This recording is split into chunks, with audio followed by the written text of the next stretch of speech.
We are focusing on, we are making the vaccine more accessible for those age groups. But again, we are already meeting the goal of vaccinating with one dose 70% of Americans 30 years of age and older, and we are working toward meeting it for all adults as soon as possible. And just quickly, if I can follow up on voting rights here.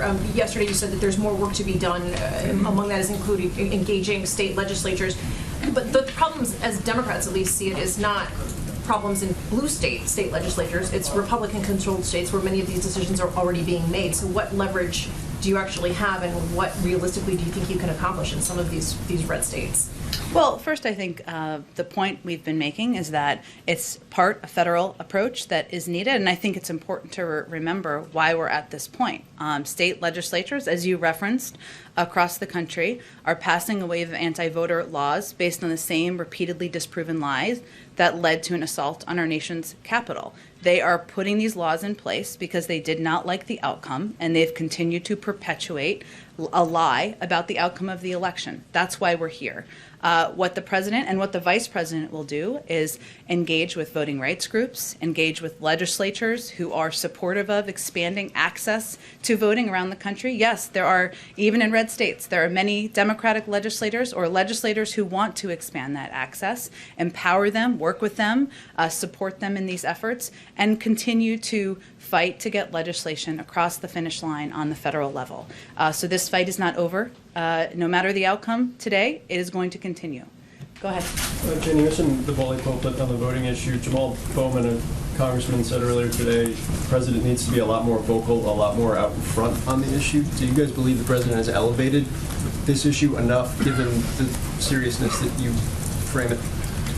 I would suggest that that is a fight. That those words are a fight against the wrong opponent. The president is passionate about this issue. He has been passionate through the course of his time in public office. Again, securing a 25-year extension of the Voting Rights Act, when I would note Strom Thurmond chaired the committee. So that was quite a time to live through.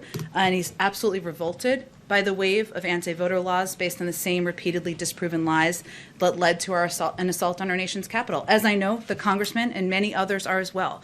We share their passion. We share the desire to fight these efforts. We share the desire to fight against efforts by many Republicans to suppress the vote around the country. It doesn't mean that that fight will always be easy, but he is going to stand by them in this effort. And I would note that it's not that he has, it is not just about private phone calls. He's certainly done a number of those and private meetings, as he did with Senator Manchin yesterday, to convey to him the importance, to him personally, of moving this to a debate on the floor about this important piece of legislation. The president has also gave a speech in Tulsa, Oklahoma, where he made a passionate case for the importance of voting rights. He also has taken action, including empowering a number of nominees at the Department of Justice who have been leading advocates for voting rights, pushing for their confirmation to get through.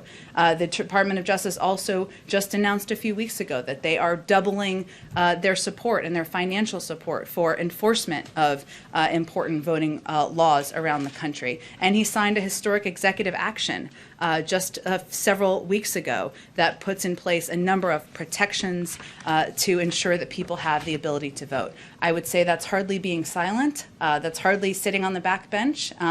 And he will be standing with advocates in this fight for the foreseeable future. Go ahead. Thanks, Jen.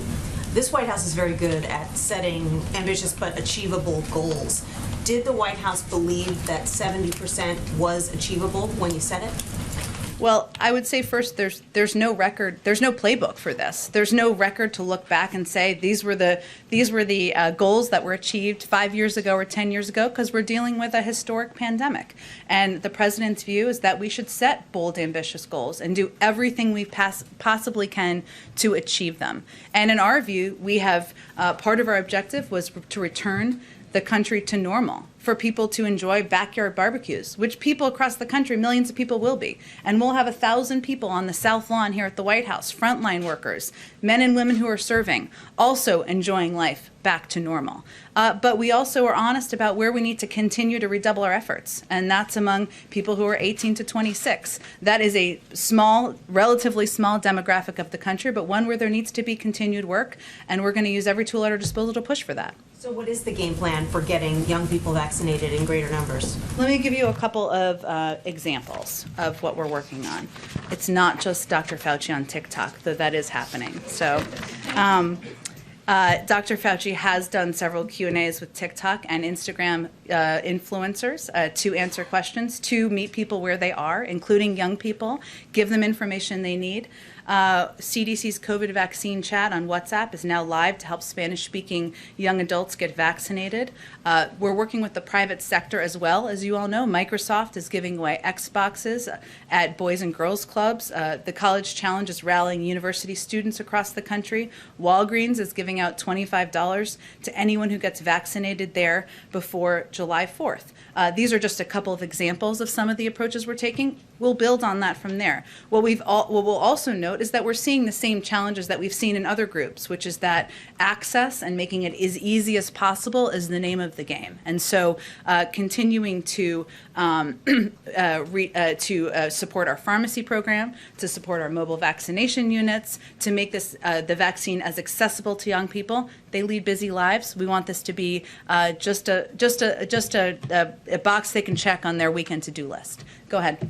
Following up on Phil's question, you very ably went through the president's history on voting rights and related issues, and you've laid out all the times he's spoken about it. But this lectern is available to him today. We have not heard him talk about it. He has the biggest megaphone Aside in the from the world. Tulsa speech just a few weeks ago? No, I'm talking about when the vote is happening, using the president's time. And so clearly the president is choosing not to do that now. Why? Where is the president on this issue on a day when they're voting? I would say first that the president has spoken passionately about his commitment to expanding access to voting rights a number of times, and you will hear him speak about this again. You certainly will hear us. We'll put out a statement from him at the conclusion of the vote today, and I expect you'll hear more from him in the coming days as well. On another subject with COVID, former FDA Commissioner Scott Gottlieb is among the voices saying he's concerned that children who are not yet eligible to be vaccinated could be drivers of the variant, especially with school coming back and camps and all of that. What specifically does the administration feel needs to be done to address that issue for those not yet even eligible to be vaccinated? Well, as a parent of a couple kids myself who are not yet eligible to be vaccinated, I think the challenge is we need to be vigilant and abide by the CDC guidelines. That's not always easy to do, and we know that. And that means, being mindful of social distancing, being mindful of where mask wearing should be essential to keep your kids protected and keep other kids protected. Certainly we can't expedite the work of the FDA. They're the gold standard in science, and we want them to abide by whatever timeline works for them.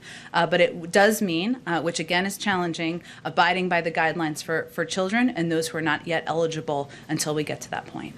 Go ahead. Thanks, Jen. You said yesterday the president feels a great deal of the crime we're seeing is a result of gun violence, but the stats show it's not just gun crimes. So why does the president think there's been a 30% increase in car thefts in D.C., 47% increase in robbery in New York City, or a 98% increase in rapes in Atlanta? Well, first, I think if you look at a number of cities across the country, it is actually driven by gun violence. Take St. Louis. In 2021, 96% of homicides where the instrument is known were committed using a firearm. In New York City, from March 2020 to March 2021, shooting incidents have jumped 77%. The city recorded more than 1,500 shootings in 2020, 97% more than 777 in 2019. There are major cities across the country where gun violence is absolutely the driver, where it is absolutely increasing. And that will be a central part of what he'll talk about when he delivers his remarks tomorrow. And given everything that is going on with guns, without guns, does the president still think that this is the best time to end cash bail? I don't think I have any new position on that for you, but I'm happy to check and see if there's anything more to report. So his stated position from his website, which is that basically end cash bail, he wants to lead a national effort to end cash bail and reform the pretrial system, that stands? I don't have a new position for you, but I'm happy to check for you. And so for people who are watching who might be worried about a rise in crime, what does the president think is a deterrent to committing a crime if there's no cash bail in place? Well, let me give you just a sense to the degree I can, because we're still finalizing the specifics. There's been, an increase in violent crime over the last 18 months. It's not just over the last few months, and actually, if you look statistically back, it's more over the last 5 years or so. So there's an initial set of actions the president has announced to date to address gun violence back in April, strengthening regulations on ghost guns, stabilizing braces that make firearms more lethal, investing money in community violence intervention programs, an investment that he thinks can be quite effective. He's talked about for decades, and I think you'll hear him talk about more tomorrow, supporting additional funding for community policing through his budget request and helping state and local governments keep cops on the beat. So yes, we believe that a central driver of violence is gun violence and is the use of guns. We're seeing that statistically in a lot of areas, but he also believes that we need to ensure that state and local governments keep cops on the beat, that we're supporting community policing, and that's a key part of it as well. And just the last one, you just said again, you guys want to keep cops on the beat, but there are reports that big cities are having a very difficult time recruiting officers right now, and there are many other reports that morale is at an all-time low in big police departments. So why does the president think that there's low morale with police officers on the beat? I don't think we're the right entity to give an assessment of that. I'd certainly look to the police departments to give that assessment. But what I would say to you is that the president has never supported defunding the police. He's always supported community policing programs. He's supported giving funding to states and localities around the country, including through his American Rescue Plan, because he thinks there is an essential role to play for community policing. Go ahead, Andrea. I want to ask you about infrastructure. Sure. So there was the meeting earlier today. Can you give us a little? Still going on. Still going on. As far as I know, as when I came out here, yes. And are you hopeful that you'll be able to invite those senators to the White House for a meeting with the president? We will see. As we do every day in Democracy in Action happening here, we assess what the right next step is. And as I noted yesterday, the president is encouraged by the ongoing talks and discussions that are continuing with Democrats and Republicans. He's asked some members of his senior team, as you noted, Steve Ricchetti, Louisa Terrell, to go up to Capitol Hill and meet with a group of bipartisan senators. And once they conclude that meeting, I expect we'll assess what the next steps are. You're getting a lot of criticism already about the paring down of the very ambitious infrastructure proposals.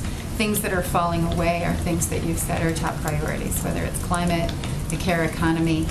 I mean, how do you anticipate dealing with and solving those priority spending issues if you get to a compromise now that is in fact a slimmed down version of what you initially planned?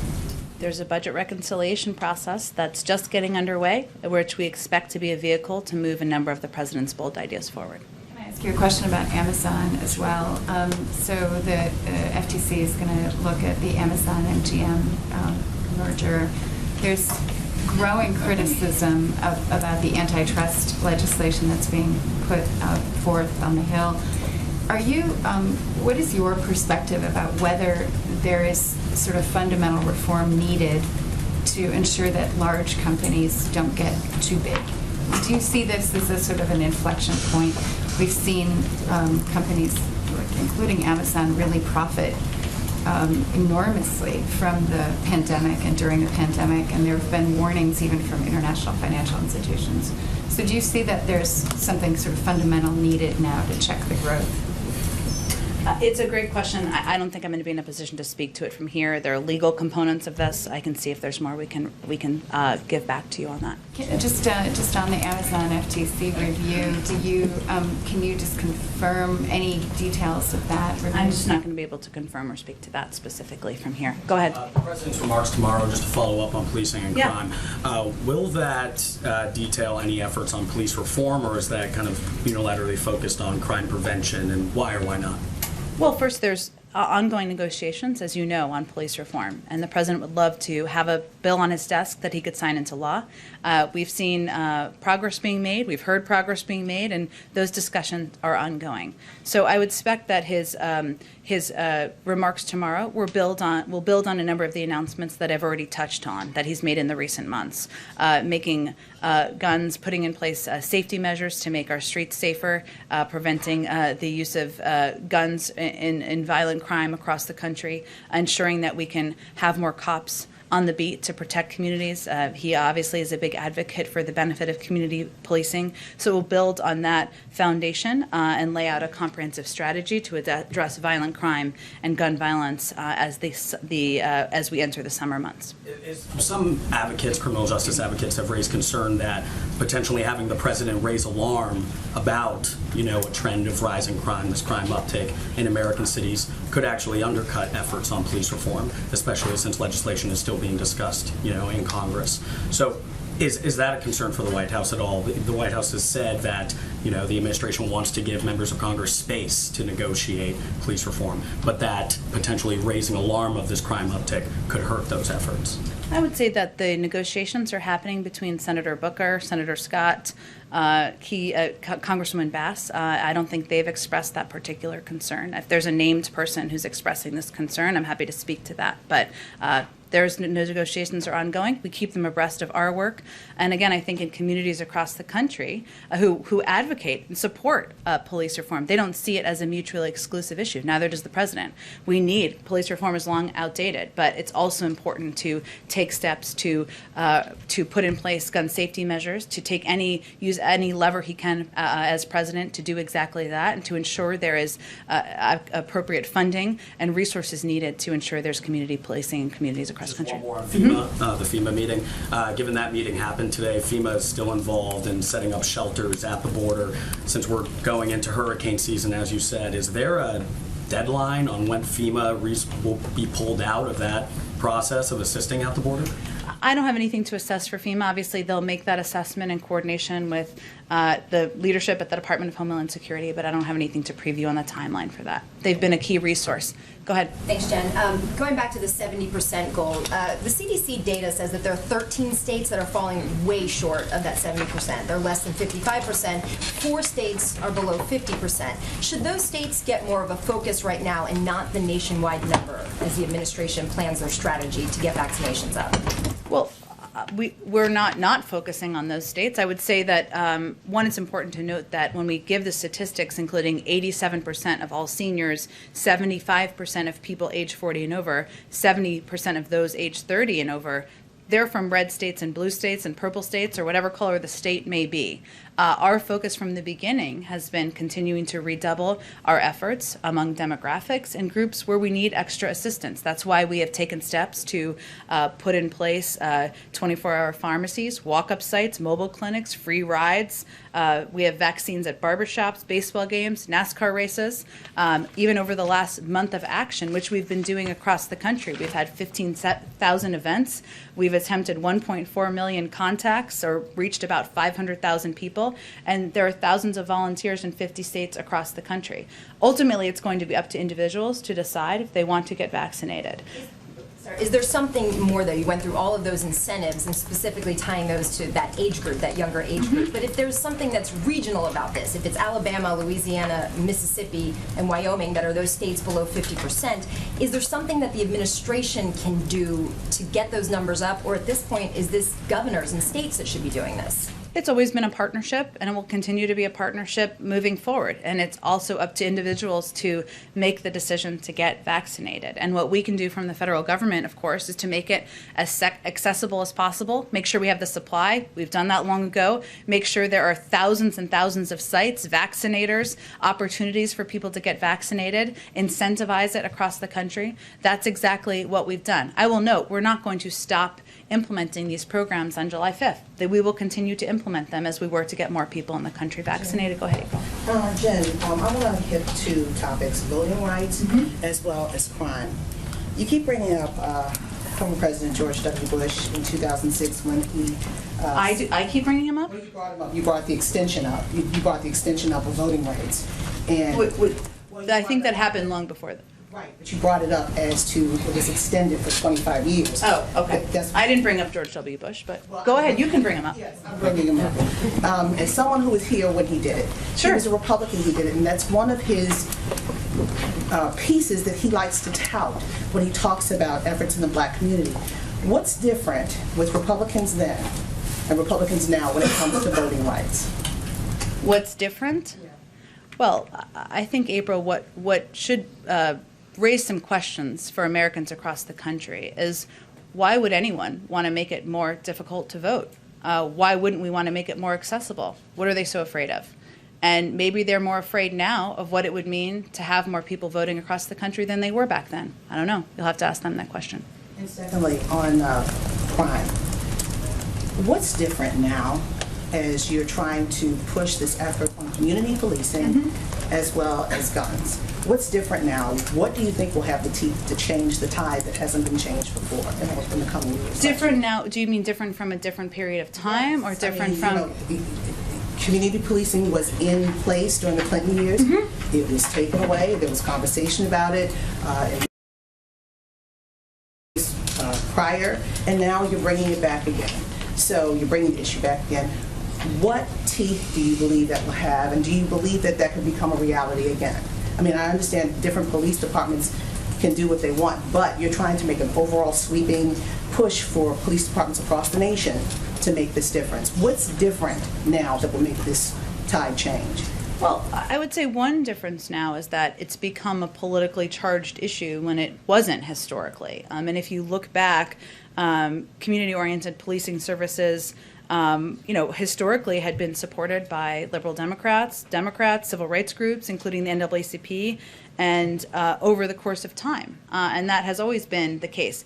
I would say we're not suggesting, the president isn't suggesting it's the silver bullet. A central part of his remarks and his announcement tomorrow will be about addressing gun violence, which he thinks is a significant driver in violence in our community. April, there are laws that were in place, the assault weapons ban, others that are no longer in place. There are also additional guns, ghost guns, and others that were not a reality just a few years ago. So there are some laws he'd like to go back to and some that he'll continue to work to update. But again, what's different now? I mean, you've got the powerful NRA, you've got Republicans who, anytime you touch anything about guns, they feel like you're taking their rights away. What's different now? Where do you think the tide will turn on this? Are you asking me about the politics of now or the politics and, this moment in time? Why do you believe that you have a chance to make a dent when Democrats didn't have it before? Well, I would just say here's how the president sees this. There's been rising crime in cities for the last 18 months, if not before that. Yes, there needs to be reforms of police systems across the country. The president is a firm believer in that. But help address and hopefully reduce that crime. A big part of that, in his view, is putting in place gun safety measures, using, even as Congress is not moving forward currently, using the bully pulpit, but also using levers at his disposal as president. Go ahead. I guess I'll take another stab at that, to use a phrasing, sorry. What's different for Joe Biden? 30 years ago, he was chairman of the Senate Judiciary Committee, wrote a crime bill, addressed this issue. What has he learned since then, and what can we look tomorrow that might be the same or different? Well, I would say first on the campaign, the president said that some parts of the bill worked and some areas did not work. There are also steps he took as senator when he introduced or supported legislation, I should say, to address the disparities in drug sentencing laws, where he doesn't think worked as well. There are some components of that legislation he supported at the time, including the 10-year ban on assault weapons, including the support for the Violence Against Women Act, including the support for community policing programs that he has been a long-time advocate for, and I think you will see continuity in terms of his support for those initiatives moving forward. You said that he aims to build on the announcements he's made. Is there anything we should expect to hear tomorrow that we haven't heard before? Stay tuned. Can't tell you everything, otherwise you won't come tomorrow. Go ahead. Thanks, Jen. Federal Reserve yesterday. Did the president bring up interest rates or express his view on the direction of interest rates at all? As you well know, that is the purview of the Federal Reserve. They've put out their own projections, as you know, about what it looks like moving forward. The topic and the focus of the meeting was exactly as it was outlined in our... Not bring up interest rates at all? I just have no more to read out for you. Okay, and then on the infrastructure negotiations, do you know, has the White House put anything new on the table as far as pay-fors? I would say we've put a lot of different options on pay-fors on the table, and our view is there's a fundamental question right now. Are Republicans, members of Congress, do they believe that rich people should have to pay the taxes they owe, or should we increase the cost of travelers who are just trying to make it to work? That's the basic question here. So we'll see if they can make progress on that exact point. Go ahead. Can you say who the stakeholders who will be at the White House tomorrow for this crime meeting? Can you say who's coming? The announcement tomorrow? Sure. I don't have it in front of me, but we can venture to get it to you after the briefing, sure. Okay, great. And this is sort of a pullback question, but why now exactly? Is it just because crime rates are up and the stats are out, or why is this the week of all the weeks that the president has decided to focus on crime? First, I would say that he's made a number of announcements over the past several months on gun violence, on putting in place gun safety measures. He's announced in his budget his support for community policing and providing funding. Maybe we haven't drawn that clear through line for all of you, but this is a continuation of that in his view. Labeling it a speech about crime is certainly different than a speech about gun safety, or a central part of it will be on gun violence. Yeah, go ahead.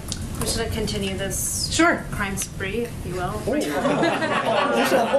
A lot of analogies here that might be threatening.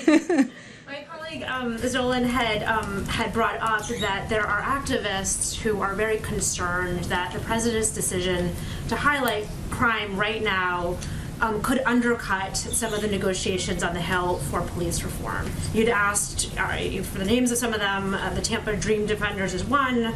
The Justice Action Network is another, just so we sort of have that covered. But can you address how the president is going to sort of walk that line between expressing his concern about crime without undercutting these efforts that, as you point out, have been underway for a while? Sure. Well, what I was trying to get at, but thanks for bringing up the question again, is that there are negotiators that are continuing to make progress on the Hill, and the president supports and stands by a lot of these groups and their support and advocacy for long overdue police reform. He believes that, supports it, wants to sign a bill into law.